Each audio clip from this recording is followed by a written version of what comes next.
7h du matin, nous retrouvons Nafrayou dans le métro parisien. Ici, son look passe presque inaperçu. Direction la Japan Expo, où plus de 180 000 visiteurs passionnés de culture nippone se sont donné rendez-vous pendant 4 jours pour un immense rassemblement. Sur 20 000 m², ces jeunes looks tout droit sortis des mangas vont animer l'un des plus grands salons de France.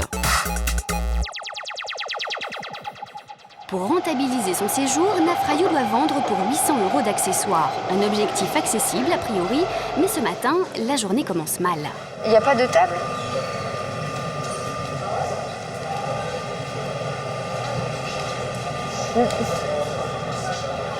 D'accord, et du coup, je mets mes trucs sur quoi ? Je suis même pas arrivée, ça commence déjà à être en galère. J'ai pas de table pour exposer, alors qu'à la base, j'ai payé ma table, quoi. Sans table, elle ne pourra exposer ses créations. Alors quand elle rejoint ses amis, avec qui elle partage son stand, l'ambiance est tendue. Et comme si cela ne suffisait pas, à la sortie du métro, il pleut à torrent. D'accord, bah tu vas nous sauver. Quand elle arrive enfin sur place, Nafrayou se fabrique un stand avec les moyens du bord. 2 cartons recouverts de papier rose. C'était pas très pro, ce qui a le don de l'énerver.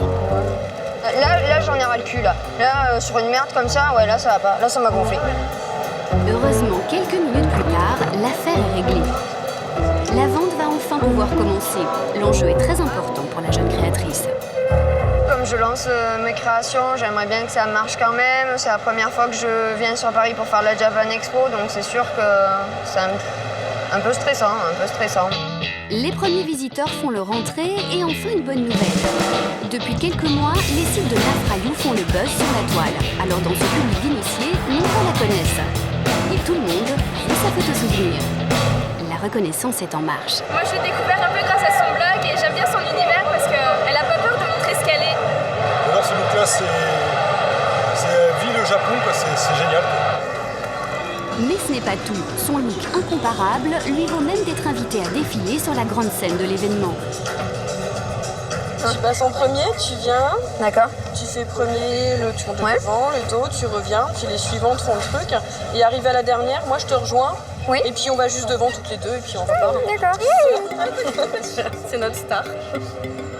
Bah oui, c'est ça. Puis elle est la seule à être aussi réputée, on va dire.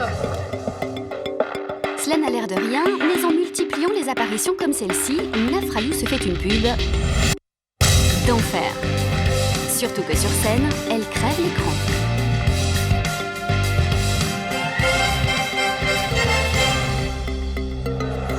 Seulement de retour sur son stand, elle ne vend pour ainsi dire rien. Les clients regardent, mais n'achètent pas. Les heures défilent et Nafrayou perd patience. En fait, j'ai mal visé le truc, j'aurais dû faire payer la photo. Là, j'aurais rentabilisé la journée. J'ai pas bien compris ce qu'il fallait faire, en fait. À la fin de la journée, elle n'a réalisé que 2 ventes. À première vue, c'est un échec, mais Nafrayou garde espoir. J'ai eu des commandes. Donc après, il faut voir si ça se concrétise jusqu'à la fin ou pas. Mais en tout cas, j'ai eu des commandes, donc c'est bon signe. Elle ne croit pas si bien dire. Durant le week-end, les visites sur son site vont se multiplier.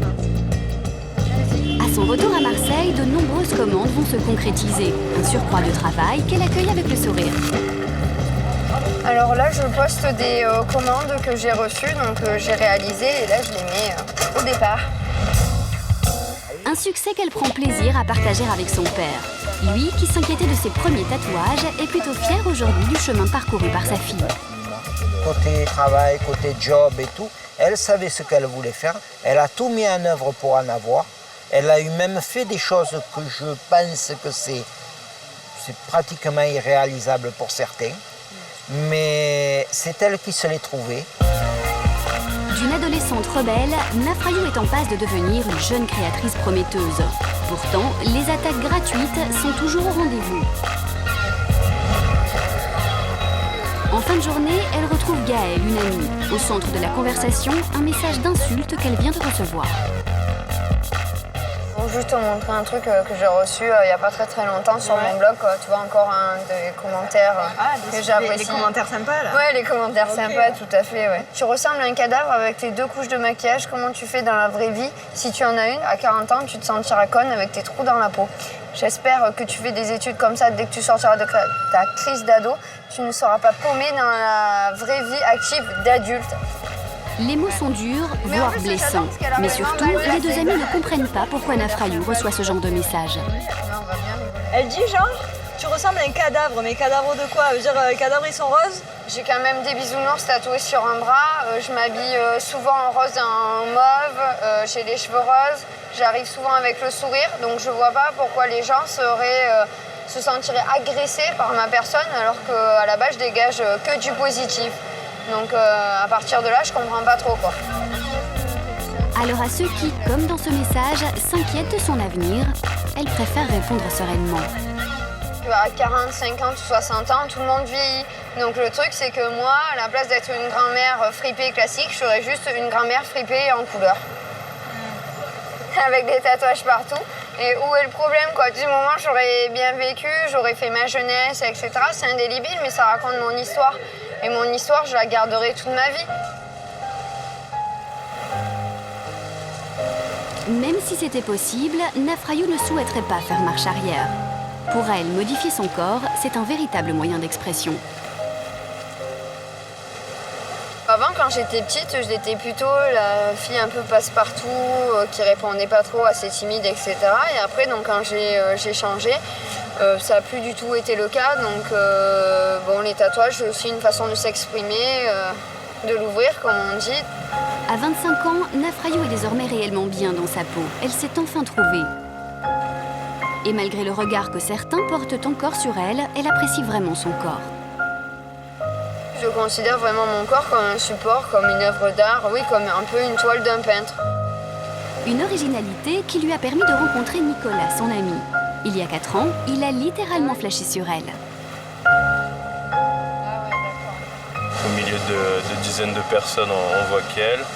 Et c'est vrai qu'avec son look excentrique, en plus d'attirer l'œil, moi ça m'a attiré tout court et j'ai voulu la connaître.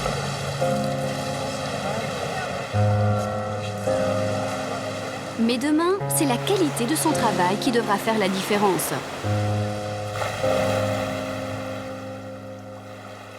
À force d'acharnement, Nafrayou a décroché un rendez-vous qui peut réellement faire décoller sa carrière. Seulement pour cela, elle doit se rendre un samedi après-midi sur la Canubière, l'avenue la plus passante de Marseille. D'habitude, Nafrayou évite de se mêler à la foule pour ne pas être la cible d'agressions qui peuvent parfois dégénérer, comme il y a quelques mois.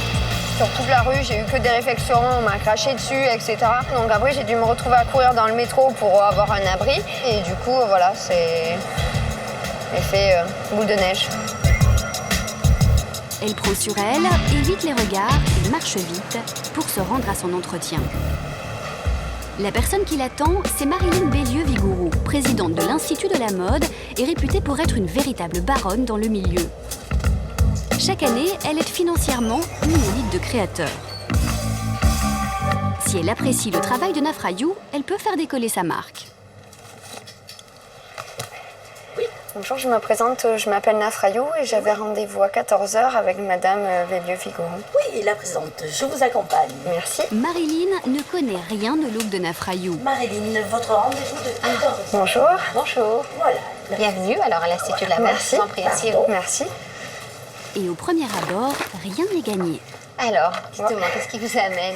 Voilà, alors je viens vous voir parce que donc, depuis quelque temps, j'ai décidé de me lancer dans la création d'accessoires. Et en fait, donc, j'aurais voulu avoir votre avis sur mes créations artistiques. Oui, avec plaisir.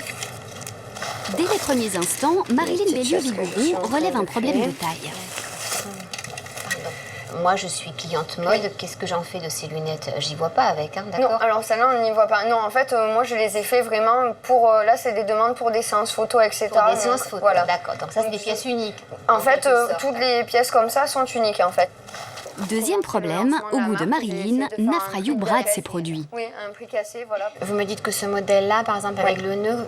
180. 180. Et quand ça, c'est prix public? Voilà, le prix public. Et vous revient combien, vous? Sur le modèle comme ça, je pense que ça doit me revenir à 55 ou 60 euros. Donc en fait, je ne fais pas beaucoup de marge. Voilà, vous m'auriez annoncé 250 euros, ça ne m'aurait pas fait peur, à la limite. Parce que je trouve que voilà, si on a envie de ce genre de produit, ça va s'adresser au public que vous avez déjà. C'est-à-dire des gens qui sont internationaux, qui ont, qui ont le pouvoir d'achat de mettre 1000 euros à une paire de lunettes à partir du moment où vous leur direz un concept, ils vous l'achèteront. Mais Nafrayou ne se laisse pas démonter. Elle va même jusqu'à prendre littéralement la place de Marilyn pour montrer d'autres créations qu'elle a en photo sur Internet. Je vais vous montrer les créations sur mon Facebook. Ah ça, j'aime beaucoup. Hein. Voilà. C'est gourmand, je trouve. Marilyn apprécie le bagou de la jeune créatrice. Alors elle va même jusqu'à lui proposer de rencontrer des grands noms de la mode. Je pense aussi à une personne comme Chantal Thomas, même si parce que je suis pas noire, mais je pense que dans sa boutique qui est Faubourg Saint-Honoré, je pense que elle peut. C'est ce qui m'intéresserait en fait de poser quelques modèles dans certaines boutiques que je pourrais réaliser peut-être en collaboration directement en m'inspirant de la marque, faire des modèles. Je pense que Chantal va adorer. Hein. Moi, je dîne avec elle lundi soir, lundi 13 à Paris. C'est une de mes amies. Je pense que voilà, c'est tout à fait c'est noir et blanc et le nœud, c'est tout à fait dans son identité. À la fin de l'entretien, l'ambiance s'est nettement détendue. Je vais vous donner quelques petits documents que vous regardez tranquillement, que vous remplirez, comme ça me permettra d'organiser rapidement une réunion autour de vous avec d'autres collaborateurs. Vous avez ça, on a échangé nos cartes, c'est parfait. Ce dossier, c'est le signe qu'elle souhaite la revoir au plus vite pour la lancer dans le grand bain. Marilyn a clairement été bluffée par le style de Nafrayou. Malheureusement, on a tendance à aller de plus en plus vers le classique aujourd'hui, c'est-à-dire la valeur sûre, peut-être un peu moins créative, mais où il y a un débouché, parce qu'il y aura un débouché commercial, parce qu'on va s'engouffrer dans une tendance. Or, elle est hors tendance, c'est elle-même qui la crée. Et c'est ça qui est passionnant, qui est intéressant. Il y a une carrière de très haut niveau qui va se mettre en place autour d'elle. C'est évident, ça me paraît évident aujourd'hui. De son côté, Nafrayou aussi sent son rêve se concrétiser. Elle s'empresse de remplir le formulaire qu'elle a obtenu à force d'obstination. En fait, j'ai été vraiment, on va dire, très agréablement surprise de la tournure de l'entretien et de ce qu'on m'a dit. Donc je m'y attendais pas. En fait, je préfère toujours m'attendre au pire et pas forcément au meilleur. Et là, c'est vrai que j'ai été étonnée. Inclassable, Nafrayou vient sans doute de franchir une nouvelle étape dans le parcours atypique qu'elle a choisi d'emprunter. Je suis fière de voir là où j'en suis arrivée par rapport à mon point de départ. De toute façon, je suis partie de rien, j'ai toujours essayé de me débrouiller toute seule et voilà, j'ai quand même un boulot, une vie équilibrée. J'ai essayé d'entreprendre des choses qui pour le moment se passent assez bien. Donc j'essaye de me donner à fond, donc oui, c'est un peu une fierté.